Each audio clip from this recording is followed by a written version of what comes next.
વડના પત્તા ઉપર બાલકૃષ્ણલાલ પોતાના ચરણના અંગુષ્ઠને મુખમાં પધરાવીને પડેલા છે. આ દર્શન માર્કંડેય ઋષિને પ્રલય કાળમાં જ્યારે ચારે ઓર જળ છે ત્યારે વડના પત્તા ઉપર પડેલા બાલકૃષ્ણલાલજીના દર્શન થયા. એ જ વાત ભિન્ન રીતે આ રસમાર્ગ છે. રસરૂપે પ્રભુ અનુભવ કરાવે છે. પલ્લામાં પડતા લાલન ક્યારેક પોતાના હસ્તના અંગુષ્ઠને અને ક્યારેક ચરણના અંગુષ્ઠને મુખમાં પધરાવે છે. અને હરિયાઈજી આજ્ઞા કરે છે કે આ તો પ્રવેશેલા ભક્તિમાં પ્રવેશેલા જીવની ગતિ અને ક્રિયાશક્તિનું બોધન છે. એક ભાવ એમ બતાવ્યો કે ઠાકોરજી પોતાના ચરણના અંગુષ્ઠને મુખમાં પધરાવીને ઠાકોરજી એમ વિચાર કરે કે આ જગતના સર્વ લોકો મારા ચરણમાં પ્રાપ્તિ કેમ ઈચ્છે છે? એવું તો મારા ચરણમાં છે શું? લાવ આજે ચાખીને જો. અને આમ વિચાર કરીને ઠાકોરજી પોતાના ચરણને મુખમાં પધરાવીને જુએ છે એવો તો કયો રસ છે મારા ચરણમાં કે આખું જગત મારા ચરણારવિંદની આકાંક્ષા કરે છે. લક્ષ્મીજી પણ હૃદયનો પ્રદેશ છોડી ચરણમાં આવીને નિવાસ કરે છે. મોટા મોટા દેવતાઓ મારા ચરણની વંદના કરે છે. લાવ આજે આસ્વાદ કરીને જો. અને એમ ભાવ બતાવીને પ્રભુ ચરણના મુખમાં પધરાવે છે. બીજો ભાવ એ બતાવ્યો, જીવ વિચાર કરે, કારણ કે ભક્તિ બે પ્રકારની છે, એક ચરણારવિંદી અને બીજી મુખારવિંદી. આપણા આચાર્યોએ શ્રી હરિરાય મહાપ્રભુજીએ પણ હરિરાય વાન મુક્તાવલીમાં સમજાવતા કહ્યું કે બે પ્રકારની ભક્તિ આપણે પુષ્ટિ માર્ગમાં બતાવી, ચરણારવિંદની ભક્તિ અને મુખારવિંદની ભક્તિ. તાપાત્મક ભક્તિ અને શીતલ ભક્તિ. ચરણારવિંદની ભક્તિ એ શીતલ ભક્તિ છે, મુખારવિંદની ભક્તિ તાપાત્મક ભક્તિ છે. ચરણારવિંદની ભક્તિ એ સંયોગાત્મક ભક્તિ છે, મુખારવિંદની વિરહાત્મક ભક્તિ છે, દાસ્ય ભક્તિ છે, માધુર્ય ભક્તિ છે. અને એટલા માટે જીવની ગતિ ચરણમાં છે. અને ચરણમાં જે જીવ પ્રાપ્ત થયા એ એમ વિચાર કરે કે પ્રભુને વિનંતી કરતા કહે, પ્રભુ અમે તો ચરણોમાં પડ્યા છે, પણ અમારું પરમ ફલ તો આપનું મુખારવિંદ છે. પણ ચરણારવિંદને પ્રાપ્ત થયા, અમારી પાસે કોઈ એવું સાધન નથી કે અમે આપના મુખારવિંદની પ્રાપ્તિ કરી શકીએ. પણ આપ કૃપાલુ છો, અમારા પર કૃપા વિચાર. અને જ્યારે આવો તાપ ચરણમાં પડેલા જીવોને થાય ત્યારે ઠાકોરજી કહે કે આ તો પુષ્ટિ લીલા છે. હું તો પુષ્ટિ પુરુષોત્તમ છું. અને પુષ્ટિ લીલા એ જ કહેવાય કે જે સાધન જીવ ન કરી શકતો હોય એ સાધન પ્રભુ કરી આપી અને એને પરમ ફલનું દાન આપે. અને આમ ચરણમાં પડેલા જીવોને અધરામૃતનું દાન કરાવવા માટે ઠાકોરજી પોતાનો ચરણનો અંગુષ્ઠ પકડી અને મુખારવિંદમાં પધરાવી ચરણમાં પડેલા જીવોને અધરામૃતનું દાન કરી દે. આ ભાવ બતાવે. અનેક અનેક ભાવ બતાવ્યા. ઠાકોરજી આમ ચરણારવિંદને મુખમાં પધરાવી પોતાની સુધાનું પાન કરાવી રહ્યા છે, રસનું દાન કરાવી રહ્યા છે, લીલાનો સંબંધ કરાવી રહ્યા છે. ગોપેશ્વરજી ટીકામાં કહે, ઠાકોરજી વ્રજમાં બિરાજ્યા છે ભગવદ રસનું દાન કરવા માટે, પોતાના ભગવત્તાનો અનુભવ કરાવવા માટે. અને પ્રભુની આ ક્રિયા જીવની ગતિનું બોધન કરે છે કે આ જે જીવો પ્રભુને ચરણમાં પડ્યા છે. અને એટલે બ્રહ્મ સંબંધ મંત્ર પણ તમે ઠાકોરજી આગળ જયારે બોલો ને ત્યારે આખો જો બે છે, ગદ્ય મંત્ર કહીએ છીએ, બ્રહ્મ સંબંધ મંત્રના ગદ્ય મંત્ર કહેવાય છે. સાહિત્યમાં બે વસ્તુ હોય, પદ્ય અને ગદ્ય. પોએમ હોય ને પદ્ય કહેવાય, લિટરેચર હોય ને ગદ્ય કહેવાય. તો આપણે ત્યાં મંત્રને શું કહેવાય? બ્રહ્મ સંબંધના ગદ્ય મંત્ર. એટલે કે બ્રહ્મ સંબંધ મંત્રમાં આખું ગદ્ય છે. હજારો જન્મોથી વિકુટો પડેલો હું જીવ, આખું ગદ્ય. અને છેલ્લે 5 અક્ષરનું મંત્ર છે, જેને પંચાક્ષર મંત્ર કહીએ. તો ગદ્ય છે અને મંત્ર છે એટલે એને કહેવાય ગદ્ય મંત્ર. તો જ્યારે પણ ગદ્ય મંત્ર બોલતા હો ત્યારે ગદ્ય બોલો ત્યારે આપણી દ્રષ્ટિ ઠાકોરજીના ચરણારવિંદ તરફ રહેવી જોઈએ. અને જ્યારે પંચાક્ષર મંત્ર બોલો ત્યારે દ્રષ્ટિ મુખારવિંદ તરફ રહેવી જોઈએ. હાથમાં તુલસીદળ લઈ રાજભોગ સમયે જ્યારે પણ આપણે ગદ્ય મંત્ર ઠાકોરજી આગળ બોલીએ ત્યારે આખો ગદ્ય બોલો ત્યારે દ્રષ્ટિ ચરણમાં, અને જ્યારે મંત્ર બોલવાનો આવે કે કૃષ્ણ હું તારો છું ત્યારે આપણી દ્રષ્ટિ મુખારવિંદ તરફ રહેવી જોઈએ. કારણ કે પુષ્ટિ ભક્તિની આ જ યાત્રા છે. ચરણારવિંદ થી લઈ મુખારવિંદ સુધીની યાત્રા એ જ આ પુષ્ટિ ભક્તિની યાત્રા છે. દાસ્ય ભાવથી પ્રારંભ થયેલી યાત્રા છેક માધુર્ય ભાવ સુધી પ્રાપ્ત થાય, એ જ આપણી આ યાત્રા છે. સેવક ધર્મથી લઈને પ્રારંભ થયેલી યાત્રા છેક ગોપીની ભક્તિ સુધી પહોંચે. ભજ સખી ભાવ ભાવિક દે. જો પરમાનંદ દાસજીને કહા સખી ભાવે પ્રભુને ભજવા, એ આપણી આખી ભક્તિની યાત્રા છે. ગોપીજનની એ યાત્રા છે. કારણ કે આપણી આખો સેવાનો ક્રમ સેવા રીત પ્રીત વ્રજજનથી જનહિત જગ પ્રગટાઈ પ્રગટ ભય માર્ગ રીત દિખાઈ. સ્વયં નારદજી પણ ભક્તિ સૂત્રમાં કહ્યું કે ભક્તિ કઈ રીતે કરવી, તો કહ્યું યથા વ્રજ ગોપિકાના. જે રીતે ગોપીજનોએ ભક્તિ કરી એ રીતે ભક્તિ કરવી. સ્વયં મહાપ્રભુજીને પૂછ્યું આપણા ગુરુ કોણ, કોના પથ પર ચાલવું, તો કહ્યું ગોપિકા નામ ગુરુ પ્રોક્તા. આપણા સર્વના ગુરુજનો એક ગોપીજન છે, અને એ લોકો જે પથ ઉપર ચાલ્યા આપણે પણ એ જ પથ પર ચાલવું. અને ગોપીજનોના પથ ઉપર ચાલવું એટલે આપણો અષ્ટયામ સેવા કરો, આપણી સેવા ભાવના. આ તમે સેવા કરીને કરો છો શું? ગોપીજનોને ફોલો કરી રહ્યા છો, એમના પથ ઉપર ચાલી રહ્યા છો. આમ હરિરાયજી આગળ 8મા શ્લોકમાં સમજાવતા કહે શ્રીનાથના દર્શન હરિરાયજી કરી રહ્યા છે. હૃદય પ્રદેશ પર દૃષ્ટિ પડી ઠાકોરજીના. હૃદય ઉરહ, ઉર પર શું છે? હૃદય પર સ્વચ્છ વક્ર વાઘનકનું આભૂષણ ઠાકોરજી ધારણ કર્યું છે. મોતી અને સોનાની મણકાની માળા ભરાવદાર ઉદર પર ઝૂલી છે. દ્રષ્ટિ પડી વાઘનક ઉપર. જો આજે કોઈ પણ મોટો ઉત્સવ હોય ને ત્યારે ઠાકોરજીને વાઘનક ધરવામાં. ગોપેશ્વરજી ટીકામાં ને ભાવ બતાવે છે કે ઠાકોરજી વાઘનક કેમ ધારણ કર્યો છે. એક ભાવ તો એ છે કે આપણે ત્યાં બાળકને નજર ન લાગે એના માટે ઘણા બધા ઉપાયો કરવામાં આવતા.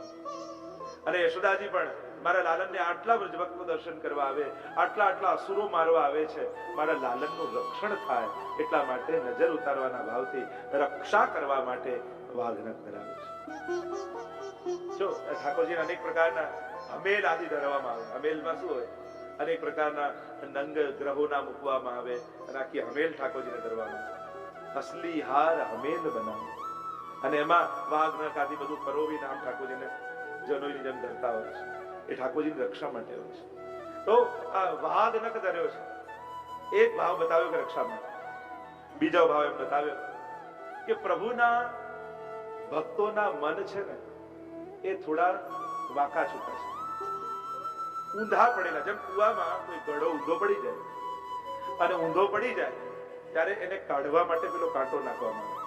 એ કેવો હોય? વાંકો. અને એ જ્યારે નાખો ત્યારે વાંકો કાંટો એમાં ભરાઈ જાય અને ગળો બહાર આવે. એમ આપણે બધા આ ભવકૂપમાં ઊંધા પડેલા ગળા જેવા છીએ અને આ ભવકૂપમાંથી નીકળી શકીએ એમ નથી. એટલે પ્રભુ વાઘનક કેમ ધારણ કરે છે? આ ઊંધા પડેલા ગળાઓને કાંટામાં ફસાવી ભવકૂપમાંથી બહાર કાઢવા માટે ઠાકોરજી આ વાઘનક ધારણ કરે કે આ ગળામાં ફસાય ને આપણે બહાર નીકળીએ. એક ભાવ એ બતાવ્યો વાઘનકનો. કારણ કે વાઘનક છે એ નરસિંહજીના પ્રતીક રૂપે છે. તમે જો શ્રીનાથજીની કંદરામાં જોશો ને તો નરસિંહજીનું ચિહ્ન છે. આ નરસિંહજીનું ચિહ્ન કેમ છે?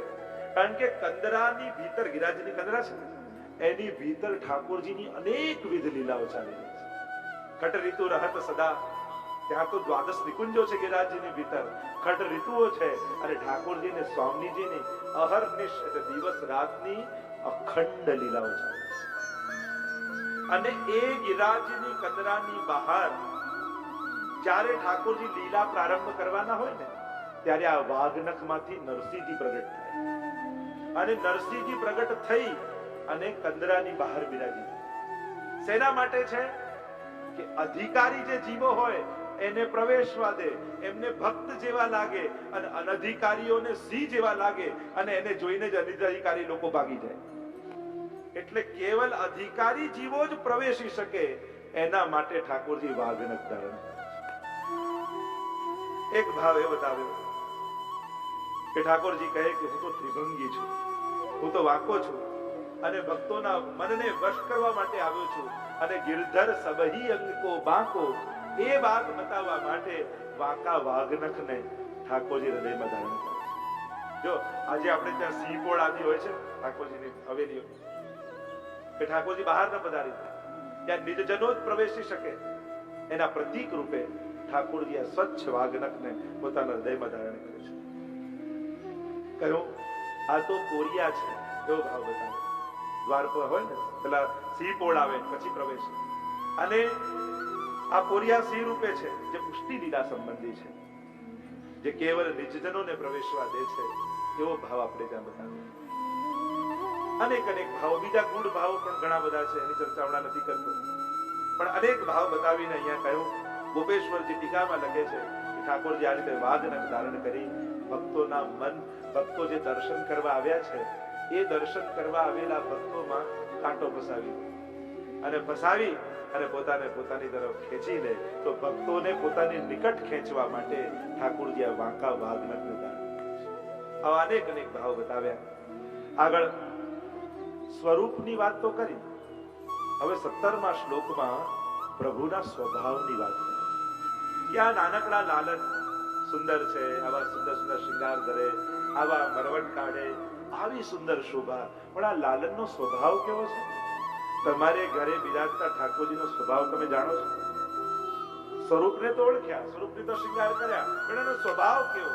અને એના સ્વભાવને સમજાવતા 17મા શ્લોકમાં હરિરાયજી આજ્ઞા કરે. આપણા લાલન કેવા છે ઘરે બિરાજે છે? ક્ષણમ કૃત, કઈ નાની વાતમાં એમને ખોટું લાગી જાય ને આપણને ખબર ન પડે એવા સ્વભાવ વાળા. ક્ષણમ કૃત, નાની વાતમાં ખીજાઈ જાય, પણ ગભરાશો નહીં. પુષ્ટિ પુરુષોત્તમ ખીજાશે તો એમનું નારાજ થવું બાળક જેવું છે. એ કઈ ઉભા થઈને શ્રાપ નહીં આપી, દેવતાઓ જેવા નથી, પણ પાછા કેવા છે? ગભરાશો નહીં, નાની વાતમાં ખીજાઈ જાય એવા તો છે, પણ પાછા કેવા? ક્ષણમ મૃષ્ટ, નાની વાતમાં રાજી થઈ છે. એ કઈ વસ્તુથી પ્રસન્ન થાય કોને ખબર? સહેજ કંઈક ભોગ ધરવામાં મોડું થયું એમાં નારાજ થઈ જાય. તમને એવું મોઢું ફુલાયેલું લાગશે ને, એમ લાગે આ ઠાકોર ખીજાઈ ગયા છે. પાછું આપણે મનાય, ના ના લાલન આજે થોડું મોડું થયું ને, કાલે વહેલું આપણે ભોગ ધરી દીધું, એટલે પાછા રાજી થઈ ગયા. એ કઈ નારાજ થયા એટલે પેલા ક્રોધમાં આવેશમાં આવી શ્રાપ આપી દીધો એવા આપણા લાલન. એ તો બાલક છે, અને બાલકનો સ્વભાવ કેવો હોય?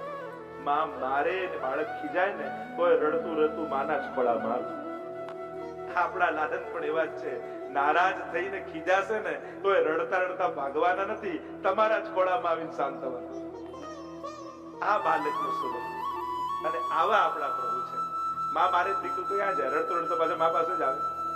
માથી કંઈક વાગી જાય, ઘણી વાર માં નવડાવતી હોય, કપડા પહેરાવતી હોય, એનાથી માથી વાગી જાય તો શું થાય? રડતો રડતો પાછો બાળક માના જ ખોળામાં ચડી. આપણા લાલન પણ એવા જ છે, ખીજાઈ જાય તો નારાજ થાય એટલે કઈ પેલા રિસાઈને પેલા દેવતાઓની જેમ કઈ ઊંધું આપણું કરી નાખે, બગાડી નાખે, એવા આપણા લાલન નથી. આ તો અબૂર્વ છે. અને એક નાના બાળકની જેમ ક્ષણમ કૃત ક્ષણમ દૃષ્ટ. પાછા નાના રાજી પણ થઈ જાય. સહેજ થોડા નારાજ થયા આપણને એમ લાગે, આપણે કે લાલા આજે આપણે તારો એક ભોગ વધારે રાખીશું, આજે એક નંગ વધારે ધરીશ. અને એક નાનકડા પેંડાને જોઈને પછી પ્રસન્ન થઈ જાય. ક્ષણમ દૃષ્ટ સ્વ અલ્પ વસ્તુ સુતોષિત. નાનો બાળક રાજી કઈ રીતે થાય? એની આગળ 1 કિલો સોનું મૂકો અને બીજી આગળ 4 ચોકલેટ મૂકો, એ કોને પકડવા જશે?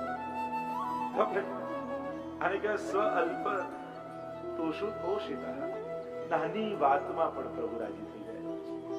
એને કોઈ બહુ મોટો પદાર્થ ને કંઈક બહુ મોટું કામ કરો ત્યારે જ રાજી થાય એવા પ્રભુ નથી. કે એના માટે વર્ષો તપ કર્યા ને યજ્ઞ કર્યા, કથાઓમાં સાંભળી આટલા 1000 વર્ષ યજ્ઞ કર્યા ત્યારે ઠાકોરજી પ્રસન્ન થયા. એવા આપણા પુષ્ટિ પુરુષોત્તમ નથી. નાની વાતમાં એ ક્યારે રાજી થઈ જાય? કંઈક લીલો મેવો સુંદર રીતે સુધારીને ભોગ ધર્યો ને સજાવીને ધર્યો, ત્યાં એક સુંદર નવો શૃંગાર લઈ આવ્યા, નવો વાઘો લઈ આવ્યા, એ કંઈક નવું કીર્તન શીખીને આવ્યા અને કહ્યું લાલન આજે તને નવું કીર્તન સંભળાવીશ, અને ભાઈ એ વાતમાં રાજી થઈ. નાનું બાળક કેવું હોય? કેટલાય મોંઘા મોંઘા રમકડા લઈને માં રડતા બાળકને રાજી કરવાની કોશિશ કરે, રડે જાય. કેટલા મોંઘા મોંઘા રમકડા લાવ્યા પણ એકેથી રાજી નથી થતો, રડતો જ જાય. એટલામાં કોઈ બહાર દરવાજે આવ્યું ને એને સાંકળ ખકડાવી, એ સાંકળ ખકડતી જોઈને હસવા લાગે. એવા ઠાકોરજી છે. સ્વ અલ્પ દોષિત. ક્યારેય કયા પદાર્થથી પ્રસન્ન થઈ જાય એ જીવને ખબર નથી પડતી. આપણે કેટલાય સારા સારા શિંગાર લાવીએ, કેટલું કરીએ, પણ એમનું મુખારવિંદ ચડેલું લાગે. અને એટલામાં કોઈ આપણું નાનકડું ઘરનું બાળક પોતાના હાથે દોરીથી બનાવીને કોઈ શિંગાર લઈ આવ્યો, કોઈ સાધારણ પવિત્ર લઈ આવ્યો, અને આપણે પવિત્ર ધરાવ્યું, એને જોઈને ઠાકોરજી રાજી થઈ જાય, એનો રંગ જોઈને રાજી થઈ જાય. આપણા લાલન તો આવે. એટલે પ્રભુનો સ્વભાવ તમને સમજાવે છે. એટલે સામર્થ્યથી યદ્યપિ રૂપ ગુણ શીલ સુગડતા ઇન બાતન ન દીજે. તમે તમારા ગુણ બતાવવા જાઓ, તમે તમારું શીલ બતાવવા જાઓ, કેવો વિવેકી, કેવો આવો, પોતાની સુગડતા બતાવવા જાઓ. મારા જેવું તો કોઈને ના આવડે, આપણે ત્યાં તો બધું આમ, બધું વ્યવસ્થિત, બધું આમ. પ્રભુ કે હું આ બધું બહુ શીલ સુગડતા ઇન બાતન ન દીજે. પ્રીતમ પ્રીત હિતે ભઈ. પ્રભુ તો સહજતા, સ્વાભાવિકતાથી એ સેનાથી રીજેને આજ સુધી કોઈ જાણી શક્યું નથી. એવું કોઈ ફિક્સ કહી ન શકાય કે આ કરશો એટલે રાજી થશે. ગમે તેટલું મોટું કરો કે ગમે તેવું નાનું કરો, એ ક્યારે રીજી થાય? નાના બાળકનું શું કરો છો તમે? શું તેને કહી શકો કે શેનાથી રાજી થશે? કોઈ જાણી ન શકે. અને આ પ્રભુ કેવા છે? તમારા ઠાકોરજી સર્વજ્ઞ નથી. બધાને જમાડનારા, બધાને ખવડાવનારા, દુનિયા ચલાવનારા, એવા જાણીને સેવા ન કરતા. કેવા છે? હરિરાયજી કહે, ભક્તના મનોરથ સિવાય આપ બીજું કશું જાણતા નથી. કેવા છે પ્રભુ? સ્વકીય હૃદયાભિગ્ન તદન્ય જ્ઞાન વર્જિત. કેવલ પોતાના નિજજનોના મનમાં પ્રભુ પ્રત્યે જાગતા મનોરથોને જાણનારા છે. બીજું કાંઈ જાણતા. એટલા નિર્દોષ અને અબૂધ રૂપે તમારે ત્યાં બિરાજે. પ્રભુ સંબંધી જે વિચાર તમારી અંદર આવે ને, ઠાકોરજી એ જ જુએ છે, તમારા લૌકિક વિચારોને પણ જોતા નથી. અને આપણે ત્યાં બંને વિચાર આવતા હોય, લૌકિક આવતા હોય, સ્વાર્થના આવતા હોય, પરોપકારના આવતા હોય, અલૌકિક આવતા હોય. એટલે ઠાકોરજી કેવલ તમારા અલૌકિક વિચારોને જાણે છે. બીજું તમારા મનમાં શું ચાલી રહ્યું છે એ જાણવામાં ઠાકોરજીને કોઈ રસ નથી. એનાથી અનભિજ્ઞ છે. એટલે આવો સ્વભાવ તમારા ઘરે બિરાજતા ઠાકોરજીનો છે.